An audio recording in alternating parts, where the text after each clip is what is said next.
Wife had been flirting with her coworker. She said she would stop, but it just happened again. Is there any future in this relationship? My wife and I have been married for a little over 3 years. Last Christmas, I discovered she had been having a lengthy discussion with a colleague in which they discussed having numerous times and how they couldn't wait for the next one. The man said that he planned to reserve a hotel near their business shortly after Christmas. When he mentioned he was looking forward to seeing my wife, she would respond with comments like, "I'm looking forward to much more than just seeing you," and so on. You get the picture. Excessively flirtatious. When I approached my wife, she denied having had the chat. She showed me her phone after she deleted it to verify it didn't exist. But I had taken a few photographs. She then claimed that everything was virtual and that they never did anything bodily. To illustrate her point, she messaged her colleague in front of me and asked whether he had booked the hotel, to which he answered, "Not yet." She then questioned whether he was sure they were going to meet, to which he answered no. She vowed they would never speak again, and I agreed because I loved her and wanted to believe her, but I wasn't fully certain she had been truthful. I must confess that I checked her phones much too often for a few weeks, so she changed her password, which I was all right with since I was probably being too worried. I picked up her phone this week because I required a code that had been provided to her phone number. I didn't even have to unlock the screen to access it. Surprisingly, there were further messages from the same individual behind the message with the code. One was an audio, the second was a shirtless picture of himself in front of a mirror, and the third was sweaty with a few tongue emojis. I questioned her since she had promised they wouldn't communicate again, and she said that he only wanted to show her that he's going to the gym to demonstrate improvement. But the majority of the time they chat, it's about work, and this is simply a coincidence. I begged her to show me the remainder of their texts, but she stated she had wiped their chat history by accident. My wife claims she'll change this time and that I never really forgiven her, which is why she continued talking to the man. She swears she's going to quit this time, but I'm not sure I believe her.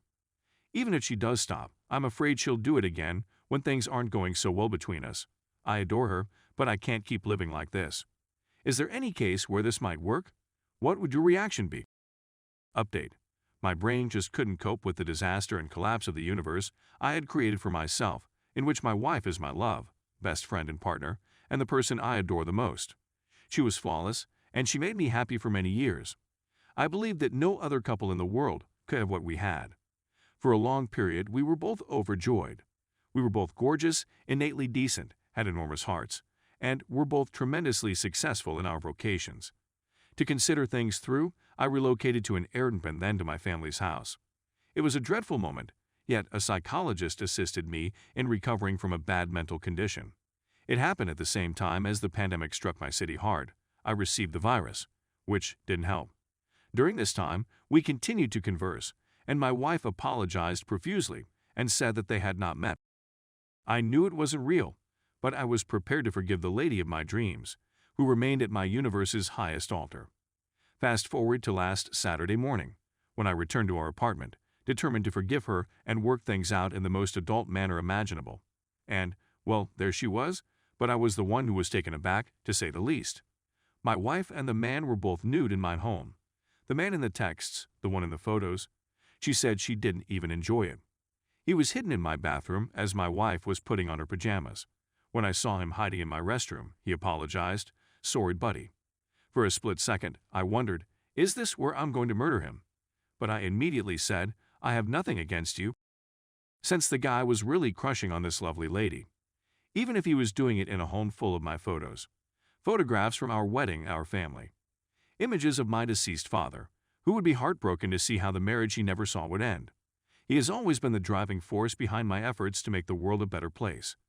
2 months before our wedding, he died away. I apologize. I still adore her to the moon and back, but I've come to realize that enough is enough. Even if my universe falls apart, I hope I can rebuild a new one that isn't based on falsehoods, and in which I'm not simply a blind believer worshipping a fictitious deity. Story 2. My 35 male, wife of 5 years, 29 female, cheated. My 5-year-old wife cheated by sleeping with a stranger she met in a shop. They swapped numbers, spoke, drank, and she brought him to her hotel room for. She told me everything and insists that the narrative, as bizarre as it seems, is real. Our marriage had been rocky, which was why she took a break and booked a hotel room in the first place. She went out on the town and met the stranger there. We still love and care about one another, and it would be good to keep in touch. Is this good for you? Second, even though she has only known this person for 3 weeks, she has maintained contact with the person with whom she had after their experience, and she has built a deep connection and like for this person. She describes it as love at first sight. She says she still loves me. She has now moved out and is now living on her own. I informed her that if we were to be friends in any capacity, she couldn't be in a relationship or have open contact with the person with whom she had cheated on me. She's finding this a tough request since she doesn't want to lose our relationship, but has also built a strong bond with her 3-week-old encounters with her male equivalent of mistress. Is this an appropriate request? Update. I'm going to visit a therapist to help me get through this difficult time in my life. I guess deep down I knew none of this was a good idea, but perhaps I was shocked by her admission and further freaking audacious actions, combined with the reality of the last 5 years of building, traveling, fun and happy times, and my once best friend in life and first true love, all coming to an end. I'm certainly letting my emotions take control of me here. The friendship would certainly not help me in any way, but I can see how it might benefit her in a variety of ways. Someone described it as a security blanket. I also agree that I cannot control who she sees or befriends at this time. Knowing she still desired a relationship with the person she cheated on me with, I should have just dismissed the idea of us remaining friends. To those looking for more details, no, we don't have any children. I've challenged her on the meeting at a shop tale multiple times, but she keeps repeating it. Says she recognizes the conduct was dangerous and unhealthy, but she was in a vulnerable state, owing to the marital depression, when she initially met the man and took his number and offer for drinks. She also blames alcohol for some of her activities. This lady entered my life at a time when I was in a low place myself. She is a significant part of why I am the person I am today, since she has helped me grow in numerous ways.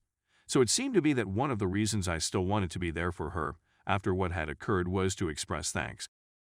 As others have pointed out, it is also likely due to a lack of self-esteem. I'm also aware that when she goes through circumstances like this, she might have suicidal thoughts and talk in very dark words, which she has done throughout this process, particularly when she believed she was going to be homeless, etc. But I'm seeing that she, like me, has to seek therapy in order to improve herself. She can't expect me to care about her more than she cares about herself. If I'm to go on, I must prioritize myself and my mental health, especially at this time. We've experienced several marital problems throughout the years. On both sides, it's usually in the form of verbal abuse. When we have disagreements, both of us say some really heinous things. We attempted to alter this, but it did not seem to be functioning. This, she believes, is what motivated her to do what she did. The break at issue was not a divorce. After our last huge disagreement, we were debating whether we should call it quits or not. She then said that she needed some alone time, so she went out of town for a few days. She even invited me to join her on the first day/night, which I gladly accepted. The event with that stranger occurred the next day. I'm still trying to make sense of it all. Some of it seems to be made up and she appears to be lying. Others seem to be quite unreasonable conduct, which she blames on things I've said in disputes. Whether it was intended or done in rage, it's clearly rude regardless of how you look at it. If we were to call it a day, let's do that first, then go after your rendezvous. As much as it still hurts and is hard, I am now filed for divorce, have ceased all communication with her, save to discuss how to divide our assets, and will be seeing a therapist.